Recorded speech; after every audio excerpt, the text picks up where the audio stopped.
These are the best Labor Day sales from Wayfair. Everything is linked in my bio. This 8x10 rug is normally $460 and it's marked down to $199.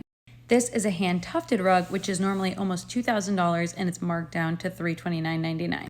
This coffee table is marked down to $234 and it's normally $394. This is a large sectional marked down to $1,500, which is normally almost $3,000. This mid-century sectional is 112 inches and it's only $1,290 when it's normally almost $2,600. This 42-inch round dining table is marked down to $330 and it's normally just under $600.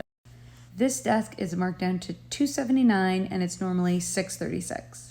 And lastly, this chandelier is marked down to $150 and it's normally just under $270. These are all my favorite deals from Wayfair for Labor Day. Follow and like for more videos just like this. Everything is linked in my bio.